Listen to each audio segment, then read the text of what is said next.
The No Nonsense Roundtable. It's a weekly show broadcast on Rochester, New York's 50,000-watt iHeart radio station, News Radio Wham 1180. The host, Dom Geneva, interviews guests from all walks of life, all with amazing stories to tell.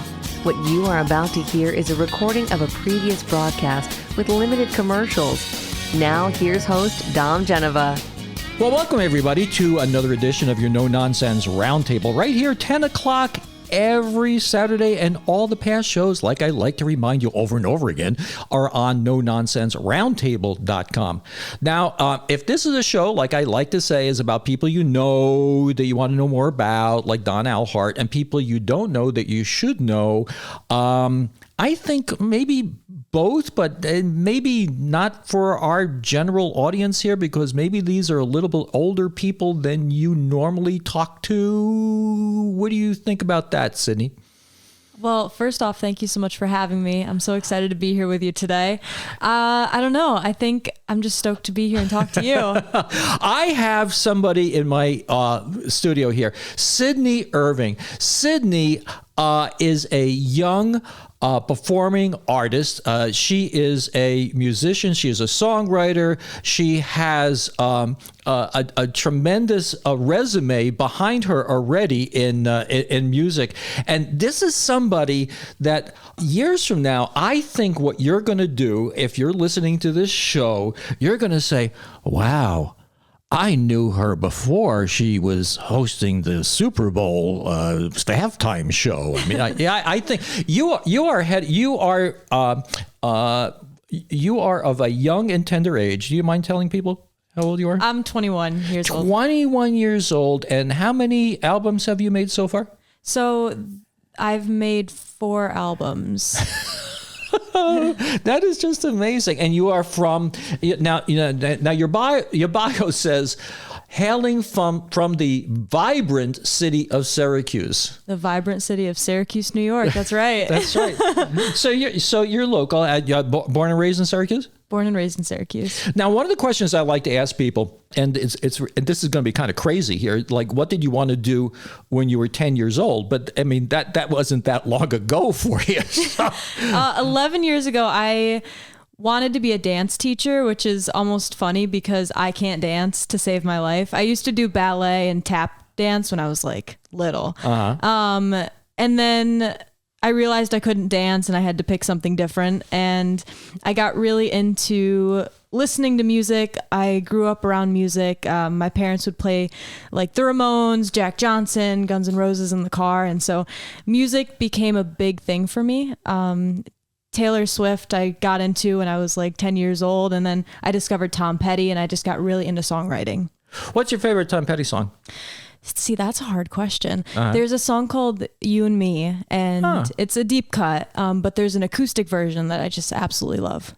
Now the thing is that so you pivoted. You went from dancing to music. So what was the seminal moment for that? Because that sounds like there was one thing that happened. Somebody buy you a guitar, or you had a friend who was interested in music. What was that? Well, to say that I was ever really a dancer is kind of a long shot. Okay. I was not that good.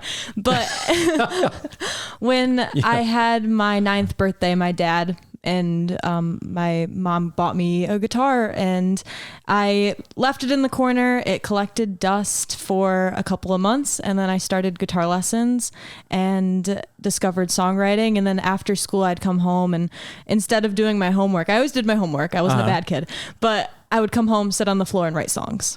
So God gave you a gift. I mean, it's just a gift. Yeah. Yeah, that's really kind of cool. Now, do you read music at all? I took music theory when I was in high school, so I can do like a little bit. It's kind of not too advanced, but it gets me by. So by your bio, it says that you wrote your first song at 14, right? So I wrote my first song at 12. Oh, my God. I did a summer camp in Syracuse at a place called the Red House, and it was called Rock Camp. So basically all the kids go to the summer camp, and at the end of the week or 2 weeks, whatever it is, the kids get into bands and write 3 songs. And then at the end of the 2 weeks, there's a showcase.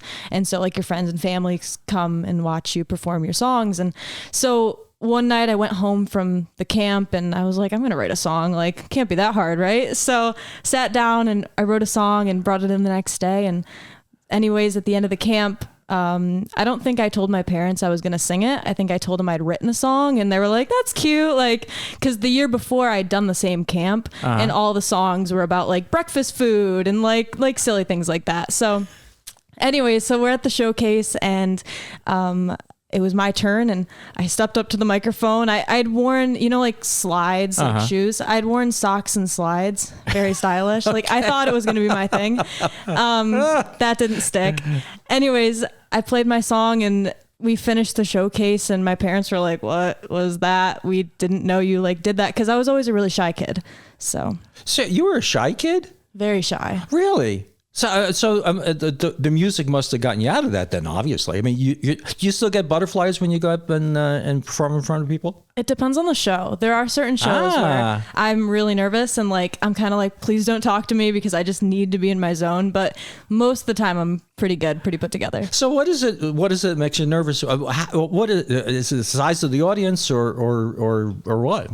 What's the difference? I think it depends. Like, a big audience or like a lot of pressure. Like if it's like this person's here, like you really have to impress them. I think that always just kind of makes me nervous. Well, I've listened to your the one album that I have. You have quite a range. I mean, it's not like you're pigeonholed into one type of music. Thank you very much. I think that comes from growing up around a lot of different music, and just my parents being big music buffs. Well, I had a friend of mine who was talking about Led Zeppelin the other day, and said that the difference with Led Zeppelin, one of their talents is that they can have these really hard rock songs, and they can also have these wonderful ballads too. It sounds like that's something that's like up your alley. Well, thank you. I love Led Zeppelin. I think they're so cool. They have that song Going to California. Oh, yeah. And I play that on my banjo. I'm not great at banjo, but I was like, I'm going to learn it because I think that's a great tune. Okay, that compels the question. Okay, guitar, banjo, anything else? I play the ukulele, but I don't know if that counts. Like a ukulele? How do you pick out ukulele of all things? Well, I started with acoustic guitar and I kind of self-taught myself with the ukulele. And so my first album I ever released, I was 14 years old and I'd written 8 songs, 4 of which were on the acoustic guitar and 4 were on the ukulele. The only thing I can imagine on the ukulele is Over the Rainbow, right?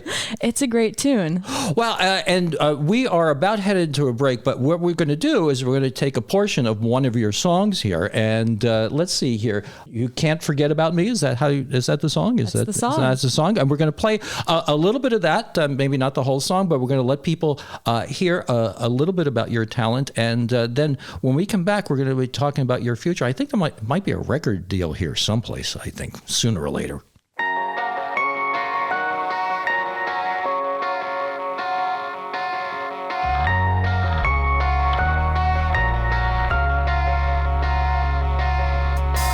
If I turned right on this road, I'd drive by your house. And it doesn't matter much, but that's what my mind does. And yeah, I wonder sometimes how you think of me. Are the memories good and wholesome?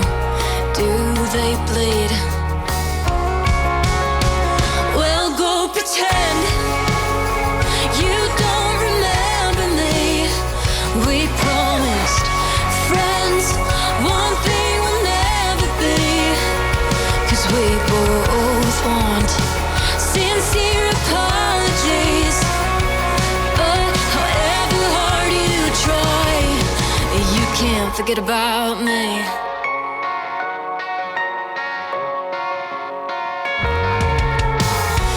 God, we never said things we'd ever mean. This is Dom. I'd like you to listen to a jingle that the No Nonsense Roundtable produced for the Rotary Sunshine Camp. It's a magical place for kids of all abilities.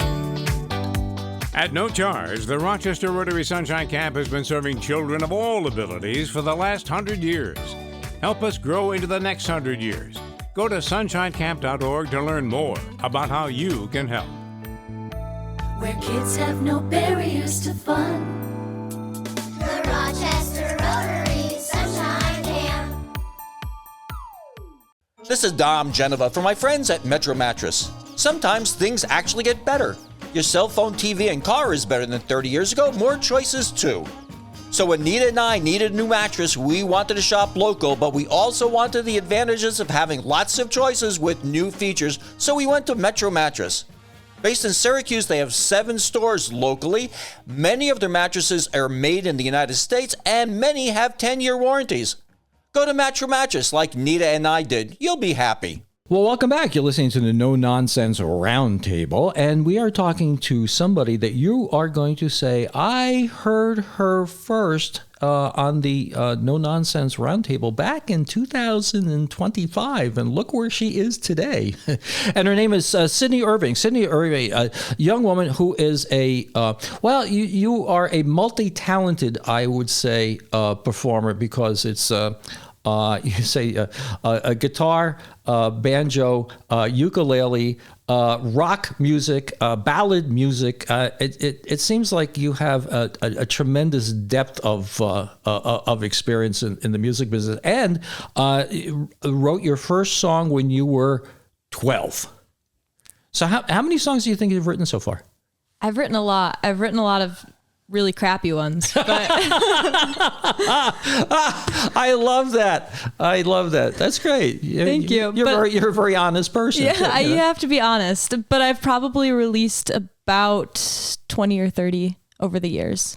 Yeah, and it hasn't been that many years. Not that many years. Not that many years. I started releasing music when I was 14. Well, you know, the thing is that I laugh because 85% of the stuff I try doesn't work. You know, but it's the 15% that made me, like relatively successful. But you have to be able to deal with things not working. So you seem to have a lot of confidence in yourself. Well, obviously, because you've done things, you've had success already. Well, thank you. I think a big part of especially writing is you have to get out the crappy ideas in order to find the good ones. Oh, yeah. Because it's all a process, and so if you don't get out those 30 subpar songs, you're not going to find that one that you really go, oh, this is cool. Yeah. I fashion myself as a relatively creative person. And what I think about it is that there's the vein of gold in the mountain, and you got to find it, but you got to dig through a lot of mountain to get to that vein of gold. And you're right. There's a lot of waste in that. Mm-hmm. There's a lot of waste in that. Yeah, sometimes it feels like a big waste of time. Like you're why am I working on this song? It's nothing. But then you'll write like a bridge to it and you go, oh wait, that bridge should be a chorus for this new song. And then you're like, wow, there you go. Yeah. Well, the thing that amazes me about musicians like you too, whether you read music or you don't read music, it's the language of the music. You talk about a chord and a bridge and whatever. And that's, I mean, how do you pick that up? I mean, you pick that up from your music teacher or what? I think listening to music has been really beneficial in learning how to write music, because if you take your favorite songs and just look at the lyrics and dissect the way that it was put together, I think that's very, very beneficial. Well, and the thing is that you are a songwriter and performer too. I mean, there are people that do one or the other. We had a show here a couple of weeks ago with Burt Bacharach. I know how familiar you are with Burt Bacharach from back in the day, but he didn't perform any of this stuff. I mean, it was Diane Warwick and a number of different people, and the stuff from back in the 60s. And the thing is, the people that are performers as well as writers, like Felix Cavalieri, I mean, they have these songs from the Rascals from back when. They've become good friends of mine, but they're still playing these songs from 60 years ago. And the people that they're getting at their concerts, I mean, they're all aging with them, but they're staying with them. You have an audience that is compelled to stay with you forever. Can you imagine the people that are going to be with you when you're like my age? That'd be awesome. Yeah, because you're creating something, and creating something is something that I feel like it makes us human, right? I agree. I definitely agree, and I think anybody who really gets into music, like I'm always going to be a big fan of the people who I listen to, and so I think that's a really special connection. What's the biggest problem that you have to overcome when you're doing all this? I think a big thing that I need to overcome is always, and it sounds like a little bit like silly, is like confidence. Is like there's a lot of times where I just am not feeling uber confident and I'll have to go up on stage and I have to exert this confidence and give people a show. But I always feel like once I get up on stage, I can like click right into it. And I'm like, okay, this is why I do this. This is why I love this. So I guess the thing is that I find myself, well, when you have to get up in front of a bunch of people, at least when I do, I have real butterflies in my stomach until I get there.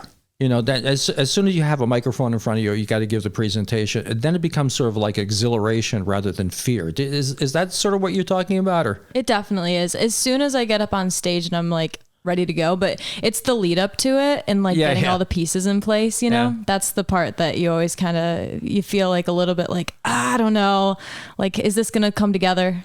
Is there a favorite type of audience you have? Would you rather play in front of 15 people that are really engaged, or 50,000 people? Or I mean, what would be the most fun for you? I mean, I can see you. Seriously, I'm teasing a little bit, but I could see you at the halftime of the Super Bowl. Would that be something that would be in your mind that you'd like to do someday? Imagine that. That'd be so epic. I always watch the Super Bowl, and like I'm one of those people who's like, I want to see the halftime show. Yeah. Football's cool, but I like the halftime show.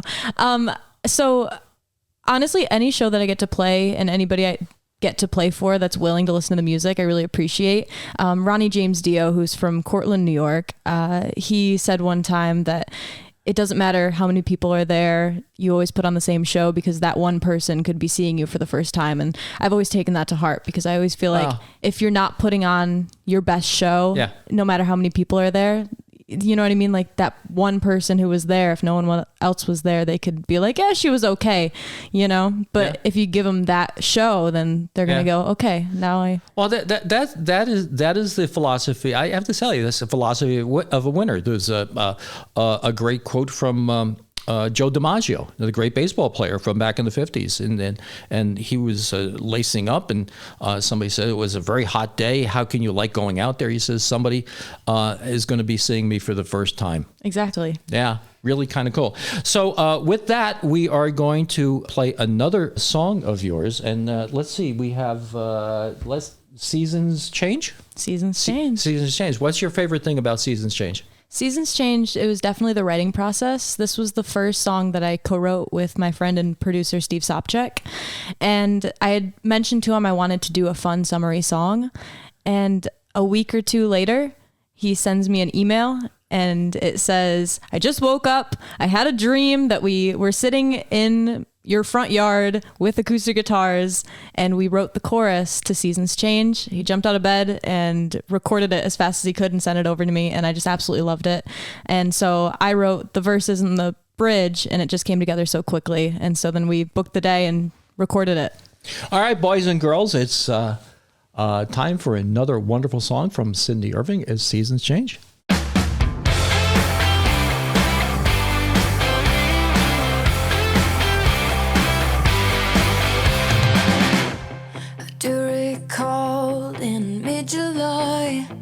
How you smiled when I caught your eye. I wasn't looking for paradise, and it's so easy leading on.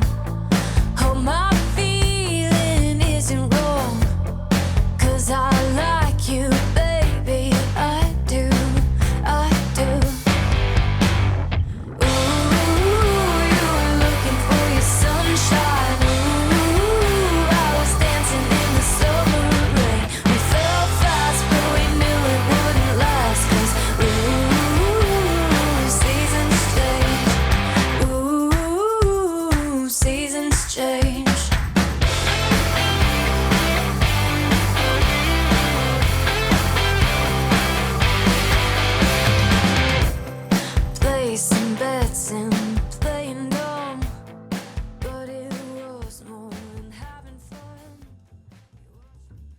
This is Dom for my friend John Myers and his new company, Life Interviews.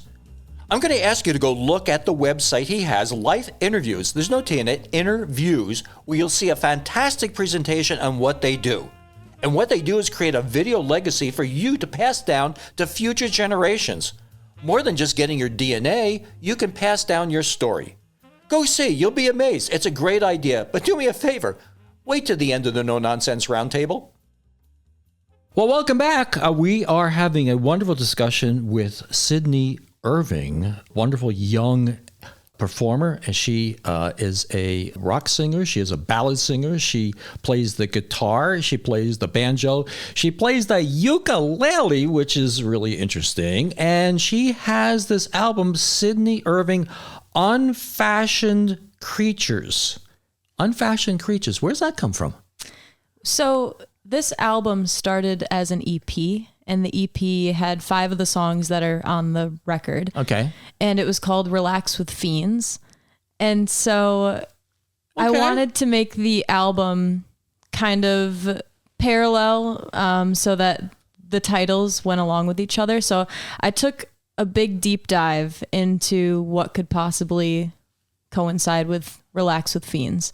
So I ended up going through movies and TV and songs and things like that. And so there's this Tom Petty song called Zombie Zoo, and he references Boris Karloff. And so I was like, well, maybe Frankenstein, right? So I went back and I went through and read Mary Shelley's Frankenstein, and there's this one line that says we are unfashioned creatures, and unfashioned creatures just really stuck with me, and I thought it was a great album title, and it fit the songs. Now, this isn't your first album. You have other ones, right? Yes, correct. Let's do a little retail. Where can you get a hold of these? You can check out all of my music, t-shirts, hats, everything like that at sydneyirvingmusic.com. Merch. You got albums and merch at your young age. Merch is the best. Everybody loves it. Oh, I'm going to have to give you a t-shirt of my merch. I have Middle Finger Lake. Oh, okay. I love it. Middle Finger Lake, where life is perfect but could always be better. Yes. That's great. Before you leave, I'll give you a sweatshirt. Thank you. But the other thing, one of the things that you do that I don't do, that I admire you for, is that you have your podcast. You have a live podcast, right? I do a live stream every Tuesday night, 7:30 Eastern time. And I've been doing that for a few years now. And it's so much fun. I get people who come from all around. I just had someone from Brazil, Australia just the other night, and it's just a blast.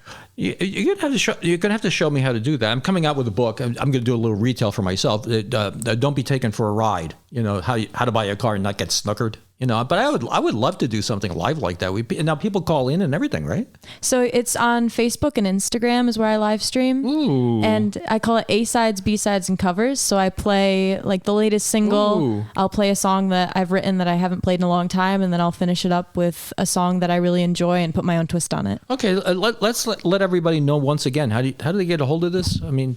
So you can find me on all the social media platforms, Instagram, Facebook, YouTube. I'm even on TikTok at Sydney Irving Music. Wow. Well, that's really good. www.sydneyirvingmusic.com. Right here on the back of this album. Go figure. How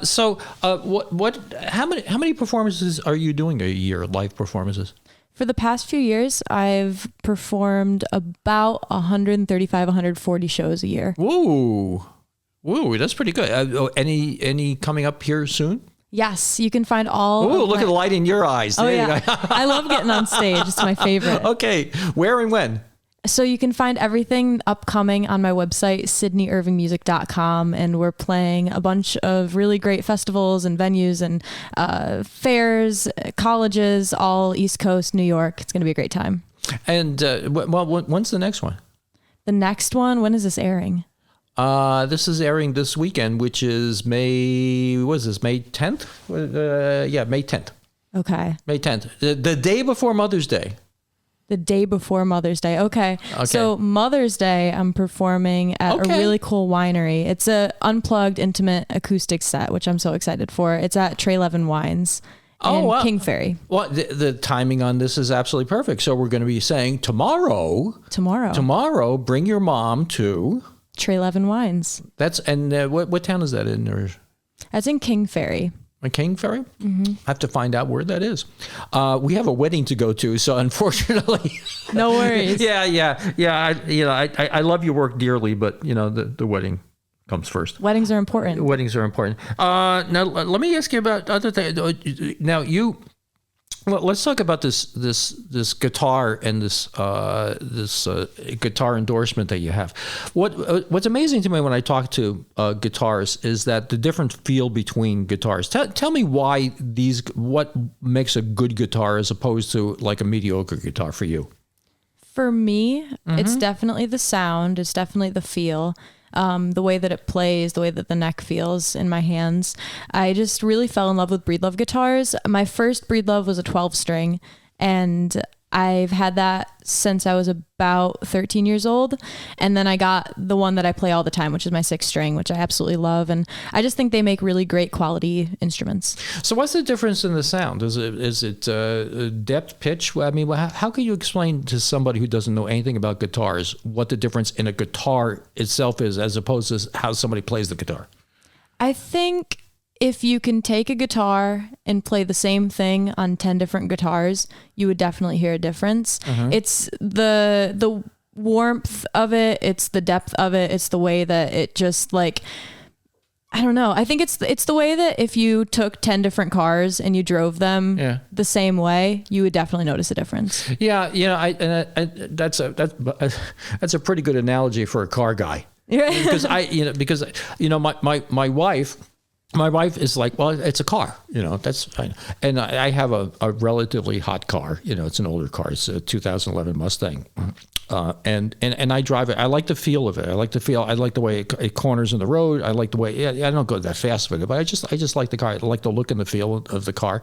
And I guess it's the same way with guitars. And some of these things get awfully expensive too. You can spend, look at you, you're smiling. Yeah, you can spend a lot of money, or you don't have to spend a lot of money. That's the great thing. There's a lot of YouTube videos that I like to watch, and it'll be a guy and he'll be like, all right, I bought this $200 guitar, a $2,000 guitar, a $20,000 guitar, and he plays all of them the same way, and you just like, it's crazy. Yeah, I think I've seen that guy. Now, do you know Rick Beato by any chance? I do. Yeah, his videos are great. Yeah. I had him on the show. I guess it was last year. Really?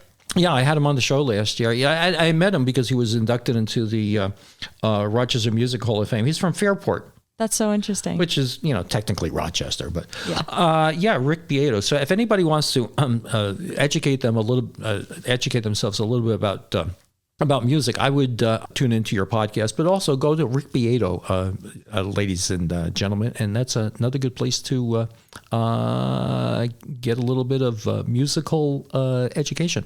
Now, we are going to head out with the next song, and we got, Something Better.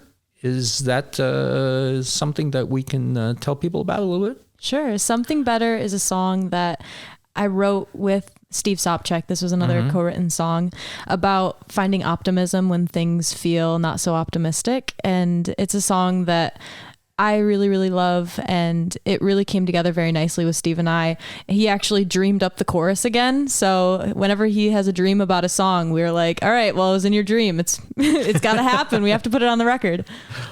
Yeah, your inspiration comes from different places at different times. So, ladies and gentlemen, boys and girls, another great song from Sydney Irving, and we will see you on the other side of this break. It's getting colder now,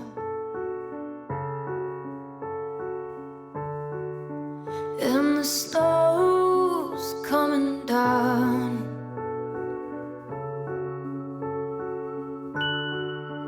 And I hope this lasts, 'cause we're good, but we're glad.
This is Dom Genova from my friend Jack Greco at Jack Greco Furniture.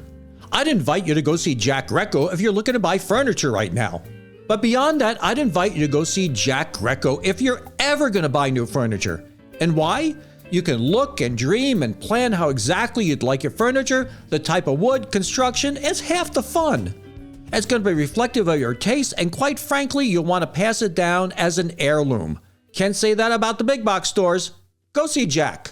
Well, welcome back. We are having a wonderful time here with Sydney Irving, a wonderful young artist, and she's a talent that you are going to remember, and I hope you remember it from the No Nonsense Roundtable, and you've heard her here first. And I promised you this week through my ads on the radio station that she will be performing. I don't want you to think it's just the pre-recorded stuff that we have, and Sydney is here with her guitar.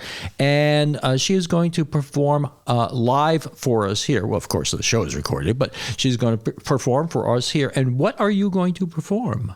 I'm going to play you a song off of the Unfashioned Creatures album. It's a song called Find Me.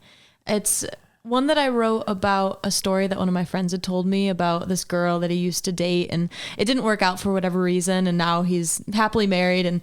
But he was like, I still talk to her from time to time. We're still friends, and I'll always love her in that way. And I just thought that was so beautiful, and so I wrote this song about it. Yeah, go ahead.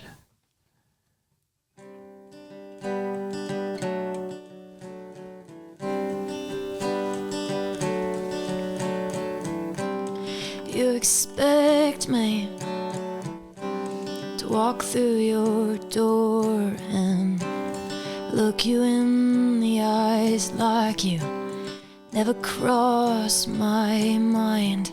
And it's hard, but I'll try. I didn't say I wouldn't try. Oh, come on, sit next to me. If that's the closest I can be to you, I won't lie. I hoped you'd come and find me.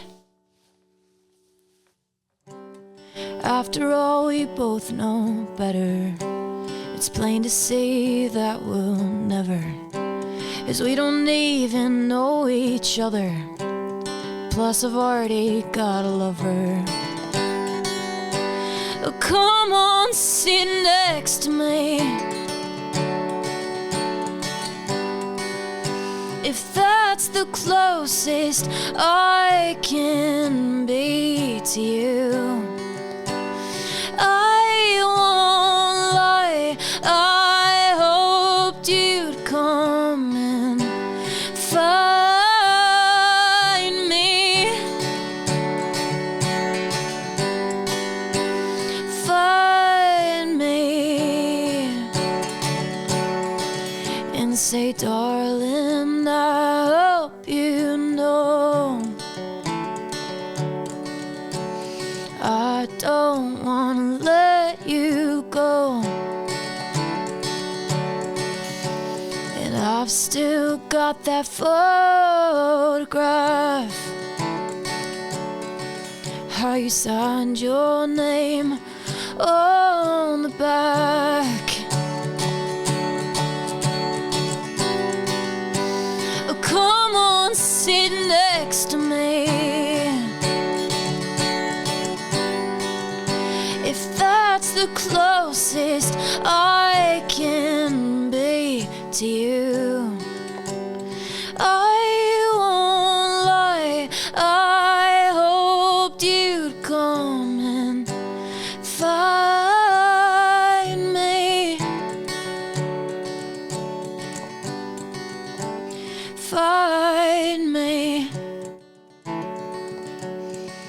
and say, darling, I hope you know I don't wanna let you go.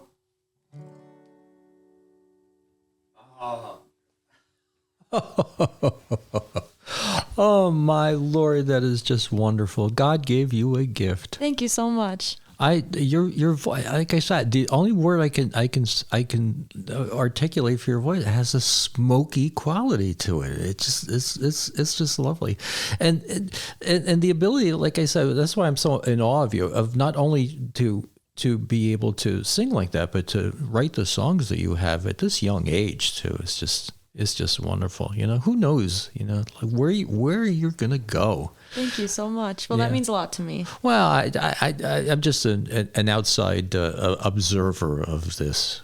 There's something there that I think years from now is going to be really, really, really big. But so let's do a little more retail, so you can. I imagine when somebody buys one of these CDs, you make a little money from this. So let's talk more about how to get a hold of these CDs and your website, and I'm particularly interested in that podcast. Again, let's tell everybody about the podcast and how to get in touch with you on your website and whatever. So have at it. Absolutely. So you can find all of my music and my merchandise at sydneyirvingmusic.com, which is also where you can find my show schedule. You can also find me on social media, Instagram, Facebook, YouTube, TikTok at Sydney Irving Music. I do a live stream every single Tuesday night at 7:30 p.m. Eastern Time, which is called A-Sides, B-Sides, and Covers. And basically, you can watch and I'll answer questions and just talk about what I have going on and play songs for you guys. And Sydney with a Y. So if you're looking for the website, it's Sydney with Y. So Sydney Irving. So let's put a link to your page on my page too. We can do that. And we have a couple of minutes left. So why don't you take us out with another song? Sure. I'm going to play you a song called Wish That I Knew. This is a song also on the Unfashioned Creatures album. It's about thinking that you can trust somebody and then finding out that they're not trustworthy whatsoever. But for whatever reason, you stick around because you think things are going to get better. Oh, that sounds like something that you've experienced, maybe? Yeah, I write a lot from life experience. Let's just say that. I guess they say if Taylor Swift didn't break up with people, she wouldn't be able to play anything, right? I mean, that's her whole shtick, right? It's just, true. Okay, I mean, she writes a mean breakup song. Yeah. Okay, go ahead.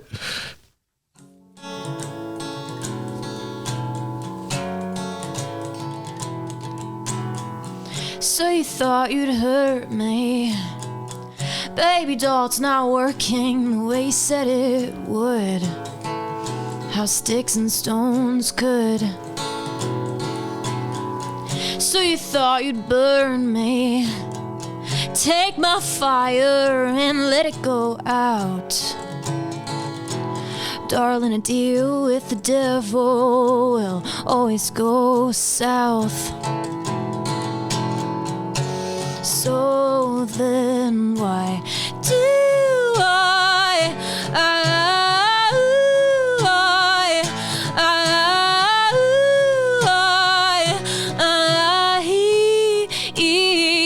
keep following you? I wish that I knew. I wish that I knew.